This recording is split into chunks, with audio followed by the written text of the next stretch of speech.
ఇప్పుడు నేను ఉంటున్న హోటల్ ఉంది కదా, ఒక రోజుకి 30,000 ఉన్నా కూడా ఆశ్చర్యపోవాల్సిన అవసరం లేదు. కాలిఫోర్నియాలో నాకు చాలా ఎక్కువ బైకర్స్ కనిపించారు. అండ్ రేపటి నుంచి కూడా మళ్ళీ మనకి ఎక్కువ బైకర్స్ కనిపిస్తూ ఉంటారు. రేపటి నుంచి దగ్గర వాళ్ళు పని చేస్తే 16,000 రూపాయలు రోజుకి కాదు, వారానికి కాదు, నెలకి కాదు, జస్ట్ గంటకి టైర్ మార్పించుకుంటేనే బెస్ట్. ఏం రిస్క్ లేకుండా ఉంటుంది. ఎందుకంటే నేను ఎక్కువ ఫ్రంట్ బ్రేక్ వాడతా. 25,000 రూపాయలు ఓన్లీ లేబర్కి వేసారు గంట సేపటికి. అండ్ ఇవ్వండి ఫ్రంట్ టైర్, ఇది వచ్చేసి కొత్తదనమాట. Hi friends, welcome to my channel. This is YS Sunny Yadav and good morning from Seattle. So ఈ రోజు అయితే మాత్రం నేను ఇక్కడ బ్రేక్ తీసుకున్నా. నిన్న 1350 కిలోమీటర్లు నాన్ స్టాప్గా రైడ్ చేసేసి ఈ రోజు అయితే మాత్రం ఇక్కడ బ్రేక్ తీసుకున్నా. రేపు ఇక్కడి నుంచి కెనడా బార్డర్ క్రాస్ చేసేసి ఎంత దూరం అయితే అంత దూరం వెళ్ళిపోవడానికి ట్రై చేస్తా. ఆ ఊరి పేరు మర్చిపోయినా నేను. ఏదో ఒక ఊరు ఉంది, ఆ ఊరి పేరు మర్చిపోయినా. నేను ఆ ఊరికి వెళ్దామని చెప్పేసి అనుకుంటున్నా. అది కెనడాలో ఉంది. సో ఏం లేదు, ఎటు చేసి రేపు అయితే మాత్రం మార్నింగ్ 7కి 8కి అట్లా రైడ్ స్టార్ట్ చేసేస్తా. 7 అనుకోండి, అప్రాక్సిమేట్లీ 7కి రైడ్ స్టార్ట్ చేసి మళ్ళీ నైట్ 9 వరకు లేదా 8 వరకు ఎక్కడి వరకు అయితే నేను రైడ్ చేయగలుగుతానో అక్కడి వరకు అయితే రైడ్ చేసేస్తా. సో ఈరోజు ఇక్కడ ఆగడానికి గల మెయిన్ రీజన్ ఏంటంటే ఏం లేదు, మన బైక్ ఇంజన్ ఆయిల్ నేనైతే హ్యూస్టన్లో మార్పించిన. అండ్ ఇప్పుడు ఇక్కడ మార్పించేద్దామని చెప్పేసి నేను అనుకుంటున్నా.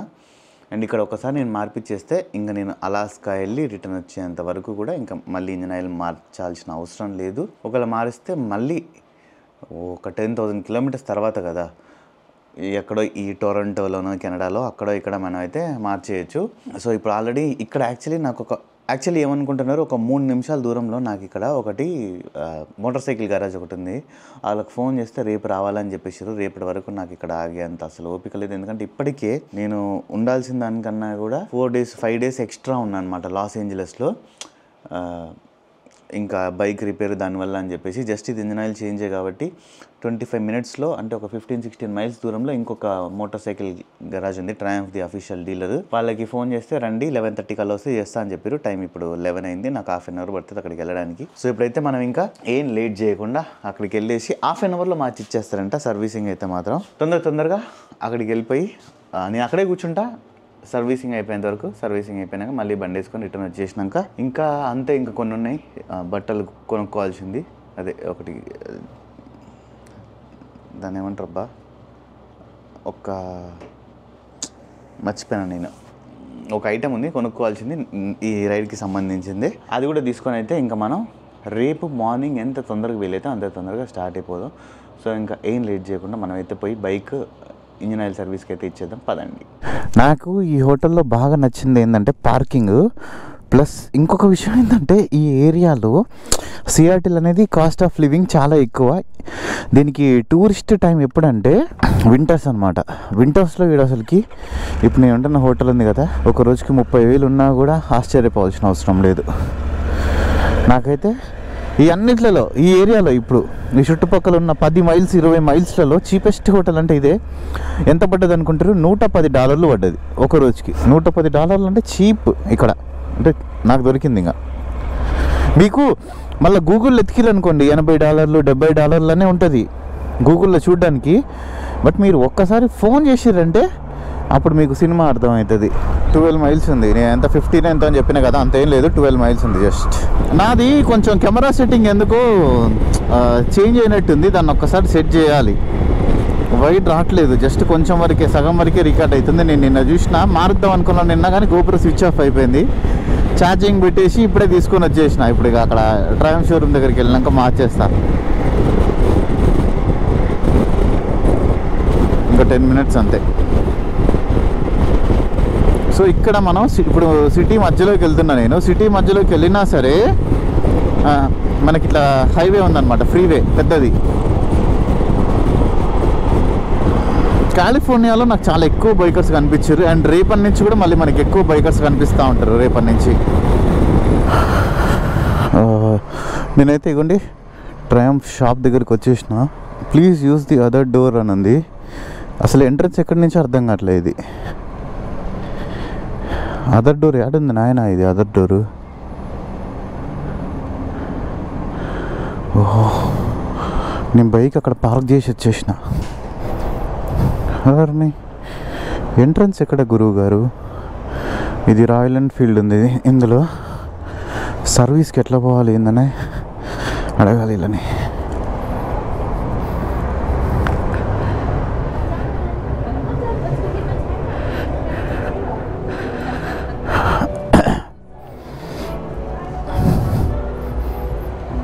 Hi.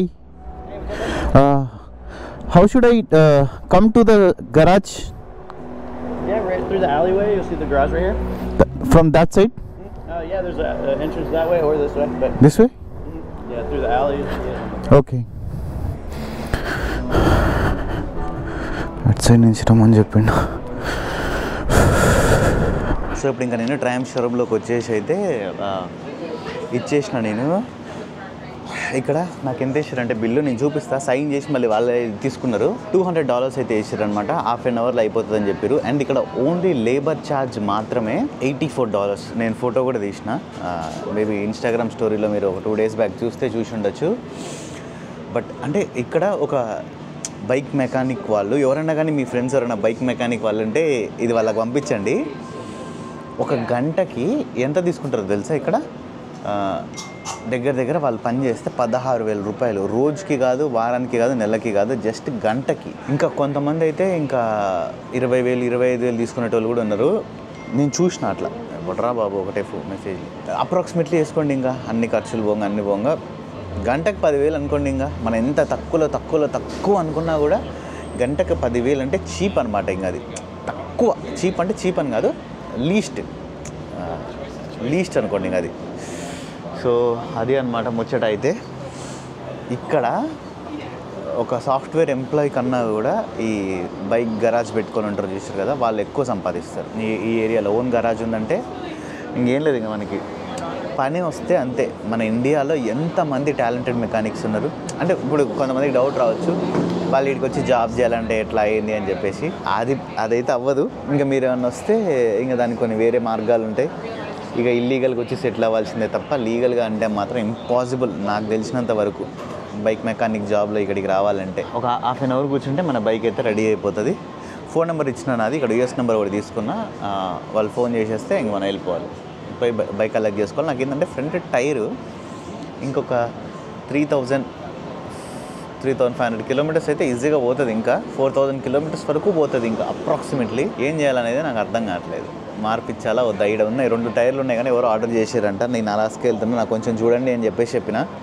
చేస్తే చేసిరు, లేదంటే అదే టైర్ వేసుకొని వెళ్ళిపోతాను. నేను ఇంకా టైర్ మార్పించుకుంటేనే బెస్ట్, ఏం రిస్క్ లేకుండా ఉంటుంది. ఎందుకంటే నేను ఎక్కువ ఫ్రంట్ బ్రేక్ వాడతా, ఏదైనా నీళ్ళు ఉన్నప్పుడు కానీ ఎక్కడైనా ఇట్లా ఉన్నప్పుడు కానీ పుస్తున్న జారకుండా, అందుకని చెప్పేసి. అండ్ ఇక్కడ కాఫీ షాప్ కూడా ఉంది చూడండి. ఏదన్నా మంచి ఒక కాఫీ తాగాలి. నేను మీకు ఇప్పుడు అంతే ఇది ఇక్కడ బైక్ షోరూమ్ ఎట్లుందో చూపిస్తా. సో ఇది చూసారు కదా, ఇదే అనమాట బైక్ స్టోరు. అది ట్రయంఫ్ అఫీషియల్ అనమాట. ఇది సియాటిల్ ట్రయంఫ్ ఇది. సో ఇక్కడ కనిపిస్తుంది కదా సియాటిల్ అని ఈ బోర్డు మీద ట్రయంఫ్ సియాటిల్. అమ్మయ్య, వీళ్ళకి మాత్రం చాలామంది ఎక్కడ పోయినా కూడా అమెరికా అది ఫ్లాగ్ ఉంది కదా, నేషనల్ ఫ్లాగ్, అది మాత్రం పెట్టుకుంటారు అనమాట. అక్కడేమో అటు సైడ్ బైక్స్ ఉన్నాయి, ఇది సర్వీస్ సెంటర్ ప్లస్ ఇది ఇవి ఉంటాయి కదా యాక్సెసరీస్ అమ్మేది. అండ్ కాఫీ షాప్, దాని పక్కన ఇంకొక బైక్ స్టోర్ కూడా ఉంది. చాలా పెద్దగా ఉంది. ఓకే, మన సర్వీస్ అంతా కూడా అయిపోయింది. నాకు తెలిసిన లేబర్ ఛార్జ్ అయితే వేయలేదనుకుంటా. మొత్తం అయితే 525 అయితే అయిందనమాట. అంటే నేను ఇప్పుడు ఇందులో కొత్త టైర్ ఇవన్నీ మార్పిచ్చేసిన. ఇదేందా నాకు ఇది జస్ట్ ఇది ఒక్కటే బిల్ ఇచ్చిండేందో. 524.86 కనిపిస్తుందా? నా డీటెయిల్స్ ఏం లేవుగా ఇక్కడ, అదొక్కటే. సియాటిల్ వాషింగ్టన్ సిటీ $524 అయితే అయింది. జస్ట్ దేనికి అనుకుంటారు? ఓన్లీ ఇప్పుడు నేను టైర్ ఒకటి చేంజ్ చేయించిన and just engine oil change అంతే. ఇంకా గంట సేపు వర్క్ ఉందంది, గంట సేపు లేబర్ వర్క్ ఉందన్నమాట. దానికి $268 ఛార్జ్ చేశారు ఓన్లీ లేబర్కి. ఇక్కడ ఏంటంటే లేబర్కి చాలా కాస్ట్ ఎక్కువ. అంటే గంట సేపు ఇక్కడ వర్క్ చేసినందుకు టైర్ మార్చిన అన్నిటికీ కలిపి 25,000 రూపాయలు ఓన్లీ లేబర్కి వేసారు గంట సేపటికి. అంటే ఈ లెక్కన రోజుకి 10 గంటలు పని చేస్తే 2.5 లక్షలు వచ్చేస్తుంది మనకి. ఓన్ షాప్ కటింగ్ అట్లాంటిది ఏమైనా ఉంటే చాలా ఎక్కువైపోయింది. అండ్ నేను ఫస్ట్ పనికి అయితే మాత్రం $200 అని చెప్పారు ఓన్లీ ఆయిల్ చేంజ్కి. తర్వాత మొత్తం కలిపి అయితే ఇప్పుడు 525 అయింది. అంటే 50,000 ఓన్లీ టైర్ మార్చినందుకు, కొత్త టైరు వీటన్నిటికీ కలిపి. సో ఇది జస్ట్ ఇప్పుడు మాత్రమే. అండ్ మళ్ళీ కొన్ని రోజులు అయినాక, నేను ఒక 10 days అయినాక చైన్ మార్పించాలా, మళ్ళీ దానికి సపరేట్ డబ్బులు అన్నిటికీ. ఇక్కడ యూఎస్లో రైడ్ చేయడం అంటే ఇంకంతే. అది నెలకి ఈజీగా 10 లక్షల రూపాయలు అయితే అవుతుంది. అంటే ఫుడ్, హోటల్ స్టే, బండి ఖర్చులు, గిండి ఖర్చులు అన్నీ కలిపితే 10 లక్షలు అనేది లీస్ట్ అయితే అవుతుంది అనమాట. ఇఫ్ మనం రోజు కానీ రైడ్ చేస్తున్నాం అంటే ఇంకా తప్పదు ఇక ఇట్లాంటి కంట్రీస్లో రైడ్ చేయాలనుకున్నప్పుడు ఇది లీస్ట్ అనమాట. సో ఇప్పుడైతే మాత్రం మనం ఇంకా నేను ఎటు పోవాలని చెప్పేసి ఆలోచిస్తున్నా. ఇండియన్ రెస్టారెంట్కి వెళ్ళి ఏమన్నా తిందామా లేదంటే రూమ్కి వెళ్ళిపోదామా అని చెప్పేసి ఆలోచిస్తున్నా. నాకైతే ఇప్పుడు ప్రజెంట్ అయితే తినేంత అయితే ఏం లేదు. నెక్స్ట్ ఇప్పుడు సైకిల్ గేర్ దగ్గరికి వెళ్ళేసి నా హెల్మెట్కి ఫ్రంట్ వైజర్ ఉంది కదా, అది ఆల్రెడీ నేను ఆర్డర్ పెట్టేసిన. నాకు తెలిసి ఒక 7 డేస్లో పంపిస్తా అన్నారు. ఇప్పటికి నేను ఆర్డర్ పెట్టి కూడా 7 డేస్ అయిపోయింది. ఆడియో రికార్డ్ అవుతుందా లేదా అని చూసుకున్నా. సో ఇక్కడ నా రూమ్కి దగ్గరలోనే జస్ట్ ఒక 1 మైల్ దూరంలోనే ఉందన్నమాట సైకిల్ గేర్ స్టోరు. సో ఇప్పుడు అక్కడికి వెళ్ళేసి మనం అదైతే తీసుకుందాం. అండ్ ఇదిగోండి ఫ్రంట్ టైర్ ఇది వచ్చేసి కొత్తదనమాట. పాత టైర్ పడేసిన. అండ్ ఫ్రంట్ టైర్ అయితే ఇది ఈజీగా ఇంకొక 10,000 20,000 15,000 కిలోమీటర్లు అయితే ఈజీగా తిరుగుతుంది. 10 నుంచి 15,000 వరకు. ఎందుకంటే మనం అలాస్కా వెళ్తున్నాం కాబట్టి ఖచ్చితంగా టైర్ అయితే మనకు ఉండాలి. ఈ టైర్ ఒక్కదానికే నాకు $95 ఏమో పడ్డది అప్రాక్సిమేట్లీ. అండ్ రేర్ టైర్ కూడా మంచిగానే ఉంది మనకి, చాలు అలాస్కా పోవడానికి అయితే మాత్రం. బైక్ కూడా సూపర్ సెట్ ఇప్పుడు ఇంకా. ఓకే, ఇది కొత్త టైర్ కాబట్టి ఒక 50 కిలోమీటర్లు అనుకోండి. ఇంకా నేను ఫ్రంట్ బ్రేక్ యూజ్ చేయకుండా రేర్ బ్రేకే ఎక్కువ యూజ్ చేయాలి, కానీ చెయ్యి ఫ్రంట్ బ్రేక్ మీదకే పోతుంది. సో ట్రయంఫ్ సిఆర్టీలో కూడా మందైతే సర్వీసింగ్ అయిపోయింది అనమాట. సో ఇప్పుడు అదే వైజర్ కోసం హెల్మెట్ ఒకటి సైకిల్ గేర్ అని చెప్పేసి ఉంది కదా షాప్, అక్కడికి వెళ్తున్నా. టైం 1:37 అయింది. బట్ స్టిల్ నాకైతే ఇంకా ఆకలి కావట్లేదు. ఎందుకంటే ఉదయం నేను స్టార్బక్స్లో నేను సగం తిని మిగిలిపోయిన బ్రెడ్ ఒకటి ఉండే, అది నా జాకెట్లో దొరికింది, అది తినేసిన అయిపోయింది అంతే ఇంకా. అండ్ ఇక్కడికి వచ్చినాక ఒక కాఫీ తాగిన సెట్. నేను రైడ్లో ఉంటే రోజుకి ఒక్కసారి తింటా అంతే. ఇట్లా ఖాళీగా ఉన్నప్పుడు మాత్రం 2 సార్లు 3 సార్లు అయినా తినేస్తా. కానీ రైడ్ ఉంది ఇట్లా పోవాలనుకున్నప్పుడు మాత్రం అంటే అప్పుడు తక్కువ తింటా. సో ఇక్కడ నేను ఈ సైకిల్ గేర్ షాప్లో ఆర్డర్ ఇచ్చిన ఐటెం కాస్త క్యాన్సిల్ చేయించేసిన నేను. అంటే ఇక్కడికి రావాలన్నమాట యాక్చువల్లీ ఈ రోజుకి 5 to 7 బిజినెస్ డేస్లో వస్తుంది అని చెప్పేశారు. బట్ అది ఈ రోజుకి 8 డేస్ అయింది. 8 బిజినెస్ డేస్ అయినా కూడా రాలేదు. ఎల్లుండి వస్తుందని చూపిస్తుంది. నేను దానికోసం ఇక్కడైతే కూర్చోలేను. ఎందుకంటే నేను ఇక్కడ కూర్చున్నాను అనుకోండి 2 రోజులు మళ్ళీ వేస్ట్. దానికి $80 ఆ ఐటెంకి. కానీ నేను ఇక్కడ ఉన్నందుకు నాకు $400 $500 అవుతుంది. ప్లస్ నా రైడ్ కూడా ఇంకా మళ్ళీ డిలే. ఇప్పుడైతే ఇక్కడ ఒక ఇండియన్ రెస్టారెంట్కి పెట్టినా, నేను పోయి తినేసి ఇంకా రూమ్కి వెళ్ళిపోతా. ఓకే రైట్, ఇక్కడ బిర్యానీ హౌస్లో తినడం అయితే అయిపోయింది. వీళ్ళది కేటీలో కూడా నేను తిన్నా అనమాట వీళ్ళ దగ్గర. అండ్ మెయిన్గా ఏంటంటే ఇది మన తెలుగు వాళ్ళదన్నమాట. మ్యాక్సిమం నేను చూస్తా తెలుగు రెస్టారెంట్స్ ఎక్కడున్నాయి లేదా తెలుగు ఫుడ్ అని కొట్టి వెళ్తా నేను. ఎందుకంటే మన వాళ్ళు ఇక్కడికి వచ్చి ఎంతో కష్టపడి ఎన్నో కోట్లు పెట్టి బిజినెస్ పెడతారు. మనలాంటి వాళ్ళు పోయి ఎంకరేజ్ చేయకుంటే ఎట్లా? ఐ మీన్ నార్త్ ఇండియన్స్ ఇవి ఉంటాయి చూసారు కదా, వాళ్ళ రెస్టారెంట్స్లో అయితే నేను తక్కువ తింటా చాలా. అరే ఇదేంటి ఇది, నాది మ్యాప్స్ పని చేయట్లేదు. ఇంకా ఇప్పుడు రూమ్కి అయితే వెళ్ళిపోతున్నా. ఇంకో 15 నిమిషాలు నాకు. అబ్బా ఇవ్వండి, ఈ రెస్టారెంట్కి వెళ్ళి అంటే ఈ రెస్టారెంట్ నుంచి నా రూమ్కి వెళ్ళే రూట్లో ఒక చిన్న ఘాట్ సెక్షన్ లాంటిది వచ్చింది. అంటే ఇక్కడ కూడా చాలా వరకు కొన్ని కొండల మీద కొన్ని కొండల కింద ఉన్న ఇల్లులు.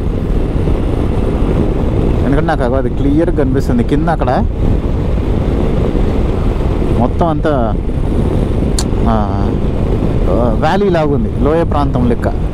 ఆడ ఇల్లులు ఉన్నాయి. మళ్ళీ ఊరిని ఇది డైరెక్ట్ అటే తీసుకొని పోతుంది.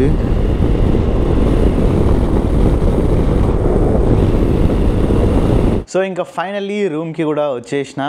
అండ్ ఇప్పుడు ఈ డేటా అంతా కాపీ చేసేసి ఇంకా నేను చేయాల్సిన వర్క్ అయితే చాలా ఉంది. అండ్ ఈ రూమ్ గురించి నేను ఉదయం మీకు ఎక్స్ప్లెయిన్ చేయలే కదా, అంటే బైక్ మీద వెళ్ళేటప్పుడు చెప్పిన అనుకోండి. 2 రోజులకు కలిపి నాకు $223 అయితే వచ్చింది. మళ్ళీ చెప్తున్నా, నేను బుక్ చేసిన ఈ రోజు ప్రకారం ఇదే ద చీపెస్ట్ రూమ్ ఇక్కడ చుట్టుపక్కల 10 మైల్స్లో ఎక్కడ చూసినా కూడా. అండ్ $100 ఏమో సెక్యూరిటీ డిపాజిట్ పెట్టుకున్నారు. మొత్తం $323 తీసుకున్నారు.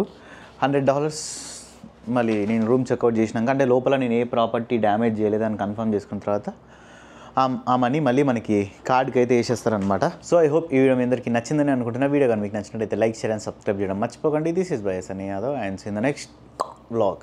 సో ఇప్పుడు మీకు అర్థమైందని అనుకుంటున్నా అమెరికాలో బైక్ సర్వీసింగ్ చేపిస్తే ఎంత కాస్ట్ అవుతుంది ఏంది అనేది. జస్ట్ చిన్న వర్క్ దానికి కూడా 40,000 50,000. ఇంకా మేజర్ రిపేర్ అనుకోండి 3 లక్షలు 4 లక్షలనే ఎగిరిపోతాయి. సపోజ్ వాళ్ళు క్లచ్ ప్లేట్స్ మార్చాలి ఇట్లాంటివి అన్నారంటే ఏం లేదు, ఇంకా 4-5 గంటలు పెడతారు, లేదా ఒక రోజు మొత్తం చేయాలి మేము పని అని చెప్పేసి కూడా ఓన్లీ 1,50,000 2 లక్షలు సర్వీస్ ఛార్జ్కే వేస్తారనమాట. ఇక్కడ మేజర్ రిపేర్ ఏమన్నా వస్తే. మోయ్ అమెరికాలో ఇట్లా ఈ బైక్ మెయింటెనెన్స్ చేయాలంటే చాలా కష్టం. ఇప్పుడు సపోజ్ నేను ఇక్కడే ఉన్నా అనుకోండి, నాకు ఇక్కడ ఇల్లు ఉంది ఏదన్నా అట్లా ఉందనుకోండి, నేనేం చేస్తాను బండికి మొత్తం ఏ టూల్స్ ఉంటే ఓపెన్ చేయొచ్చు బండి మొత్తం అనేది క్యాటలాగ్లో వస్తుంది అనమాట. అవన్నీ టూల్స్ ఒకసారి నేను కొనుక్కుంటా. ఇంకా ఏదైనా సరే నేనే చేసుకోవచ్చు. ఇంజిన్ ఆయిల్ చేంజింగ్ అయినా, క్లచ్ కేబుల్ రీప్లేస్మెంట్ అయినా, ఏదైనా సరే మనం యూట్యూబ్లో చూసుకొని మన దగ్గర టైం ఉంటే మనం చేసుకోవచ్చు. ఎందుకంటే ఇన్ని డబ్బులు పెట్టే బదులు మనది మనం చేసుకుంటే మనకు ఒక రోజులో అయ్యేది 3 రోజులు పట్టచ్చు, కానీ పర్ఫెక్ట్గా చేసుకోవచ్చు మనమైనా కానీ. సో ఇప్పుడు అన్ని టూల్స్ని క్యారీ చేయాలంటే మాత్రం అది ఇంపాసిబుల్. సో ఇండియాలో అయితే మనకి కొంచెం తక్కువ ప్రైస్లో అయిపోతుంది. ఇండియాలో అంటే మనం చేసుకోవడం కష్టం, కానీ ఇట్లాంటి కంట్రీలో అయితే మాత్రం మనమే యూజర్ మాన్యువల్ చూసుకోవచ్చు, యూట్యూబ్లో వీడియోస్ చూసుకొని అయినా అన్ని రీప్లేస్ చేసుకోవచ్చు. అండ్ ఇది రేపు మార్నింగ్ మనం ఎన్నింటికి బయలుదేరుతానో తెలియదు. ఎంత తొందరగా వీలైతే అంత తొందరగా మనం కెనడాలోకి అయితే ఎంటర్ అవ్వబోతున్నాం. ఫర్ ద ఫస్ట్ టైం మనమైతే అమెరికా నుంచి కెనడా లోపలికి అయితే వెళ్తున్నాం. అండ్ కెనడాలో 2 days 3 days రైడ్ చేసిన తర్వాత మళ్ళీ అమెరికాకి, అలాస్కా. అక్కడ మళ్ళీ అయిపోయినాక మళ్ళీ బ్యాక్ రిటర్న్ అంతా ఆ ప్లాన్ అంతా మీకు తర్వాత చెప్తాలేండి. సో రేపటి వీడియో అయితే అమెరికా నుంచి కెనడాకి బార్డర్ క్రాసింగ్ ఉండబోతుంది. ఎవరంటే ఎవరు అస్సలు మిస్ అవ్వకండి. Next video for the first time in Telugu moto blogging history ఒక అంటే US కెనడా బార్డర్ క్రాసింగ్ అయితే మీరు చూస్తున్నారు ఆన్ మోటార్ సైకిల్.